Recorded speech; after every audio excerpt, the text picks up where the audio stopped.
ये आपकी पहली नौकरी थी? हाँ जी, फर्स्ट एक्सपीरियंस है जॉब का। पहला एक्सपीरियंस था? हाँ जी, और पहले एक्सपीरियंस में आप फंस गए? पहला एक्सपीरियंस नहीं फंसी। हाँ, तो क्या हुआ? नौकरी की तलाश में कैसे वहां तक पहुंचे, थोड़ा बताइए। जी सर, नौकरी के लिए तो एक भाई का दोस्त है मेरा, एजेंट था दुबई का, तो उसने बोला कि यहाँ पे सैलरी अच्छी है, तो यहाँ पे काम करो आप, सैलरी अच्छी मिलेगी और आपका काम कंप्यूटर पे है, कोई ज़्यादा मुश्किल नहीं है। तो उन्होंने बताया कि हमारी जो जॉब है ये माइसोट लोकेशन जो थाईलैंड में पड़ता है, माइसोट नाम की एक जगह है वहाँ पर है। और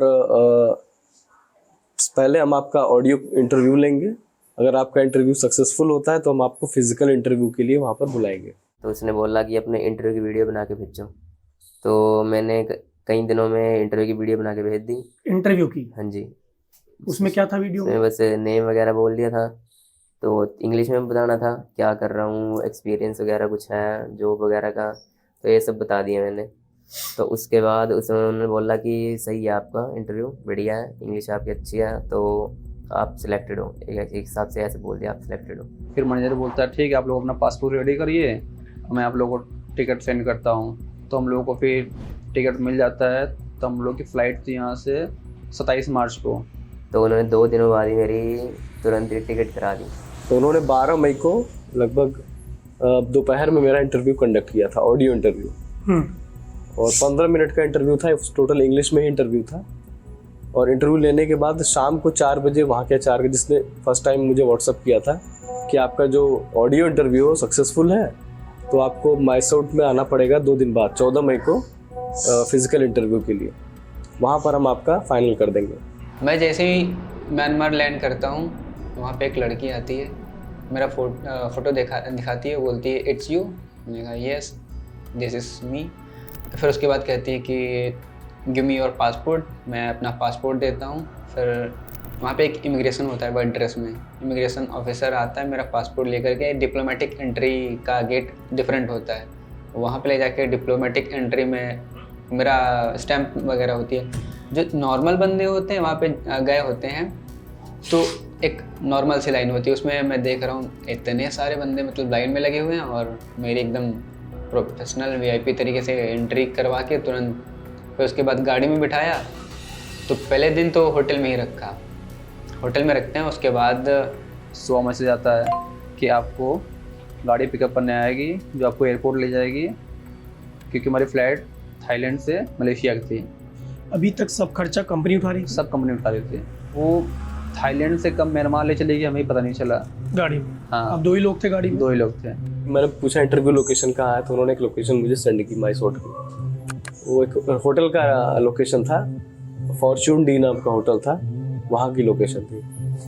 फिर मैं 14 तारीख को सुबह निकला चिंग माई से माइसोट के लिए, लगभग 300 किलोमीटर दूर था वहाँ से। वहाँ पहुँचने के बाद लोकेशन पे मैंने कॉल किया HR को कि मैं पर्टिकुलर लोकेशन पे आ गया हूँ। तो उन्होंने बोला कि आप वहीं खड़े रहिए, हम अपनी गाड़ी भेज रहे हैं जो आपको इंटरव्यू लोकेशन पे लेके आएगी। अब मैं जैसे ही गाड़ी में बैठता हूँ, वहाँ पे उनके पास हथियार होते हैं। मैं समझ गया कि कुछ तो हो गया है। तो मैंने पूछा था HR से कि इंटरव्यू लोकेशन है कहाँ पे, तो उसने बोला कि माइसोट एयरपोर्ट के 100 मीटर के अराउंड हमारा है। तो मैंने अपने गूगल मैप में एयरपोर्ट लोकेशन डाल दी। फिर गाड़ी जब चलने लगी, तो गाड़ी जब चल रही तो मैं देख रहा हूँ कि जो लोकेशन मेरी उसके अपोजिट डायरेक्शन में गाड़ी जा रही है। अच्छा। तो मैंने ड्राइवर से बोला कि हम गलत जा रहे हैं, we are going wrong way. तो मेरी बात को सुनी, ऐसा बिहेव कर रहा है जैसे वो मेरी बात सुन ही नहीं रहा हो। आगे 2 लोग बैठे हुए थे, एक ड्राइवर चला रहा था, उसके साथ एक और था, और मैं पीछे वाली सीट पर। तो मैंने कंधे पे हाथ मारा, मैंने कहा कि स्टॉप द कार, तो उसने नहीं सुना। फिर मैंने दोबारा से बोला थोड़े तेज लहजे में, स्टॉप द कार। तो बगल वाले ने क्या किया कि एक छोटी सी पिस्टल थी, डैशबोर्ड से निकाला और मुझे दिखा दिया। उसने इशारा किया चुप रहने के लिए और बैठे रहने के लिए। अब मैं उनसे पूछने थोड़ी लगूंगा कि आपने बंदूक क्यों निकाली। फिर मैंने कहा कि मुझे सिम लेना है।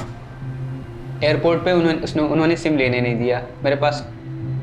मैं पहली बात तो सागर और इन लोग से कांटेक्ट करना चाह रहा था कि कांटेक्ट हो पाए किस तरीके से।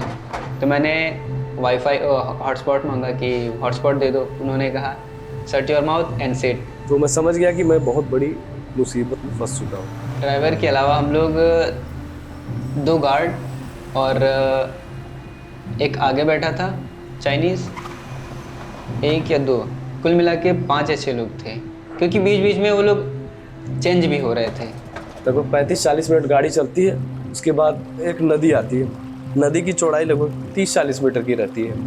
वो गांव टाइप का था इलाका, चारों तरफ पहाड़ ही पहाड़ थे। और वहाँ पे जब गाड़ी रुकती है तो वहाँ पर 4-5 लोग पहले से ही खड़े थे।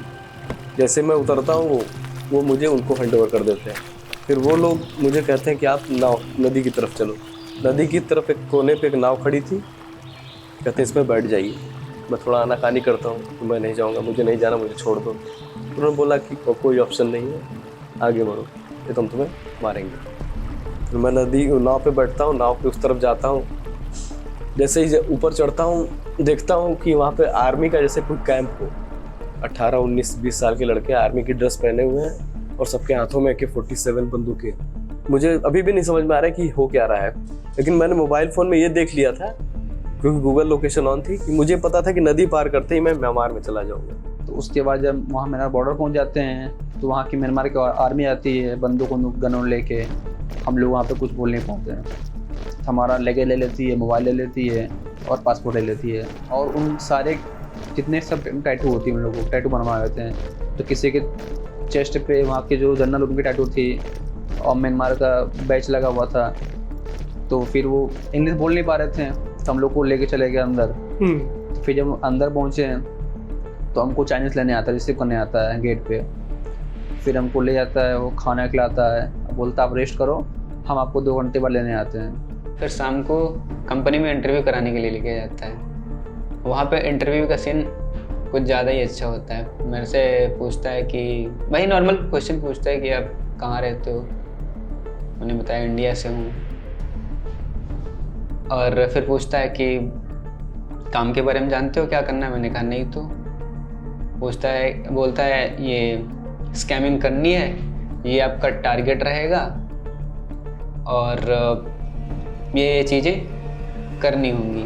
मैंने कहा क्या यहाँ पे कोई ऑप्शन है दूसरा कि मैं मतलब अगर ना करना चाहूँ। तो उन्होंने कहा कि तुम्हारे पास कोई ऑप्शन नहीं है, हम जो तुम्हें कहेंगे तुम्हें वही काम करना पड़ेगा। फिर उन्होंने ट्रांसलेटर को बताया कि इसको समझा दो कि ये क्या है। फिर जब बोलता है कि आपको यहीं वर्क करना है तो मैं 15 शॉक हो गए हैं कि हम लोग तो मलेशिया आए, यहाँ कैसे आए क्या जॉब करना है। आरू से बात हो नहीं पा रही थी कि मोबाइल ले लिए थे लोग। उसके बाद फिर बोले आपको ये वर्क करना है, इसी से काम है, अब आप जाओ, अब कल आना, कल से आप काम करने आना। ठीक, फिर लोग कल बुलाते हैं लोग। हम पंकज जाते हैं तो बताते हैं आपको स्कैमिंग काम करना है। तो वहीं पे एक यमन का ट्रांसलेटर होता है, तो मेरे से बता देता है कि भाई चुपचाप जो है साइन कर दो डॉक्यूमेंट पे, वरना क्या कितना बुरा होगा वो तुम्हारे साथ तुमको भी नहीं पता है। और यहाँ पर किसी को ना नहीं सुनना होता। ऊपर से जो इंस्ट्रक्शन आएगी आपको फॉलो करना है। अगर आप फॉलो नहीं करते हैं तो आपको पनिशमेंट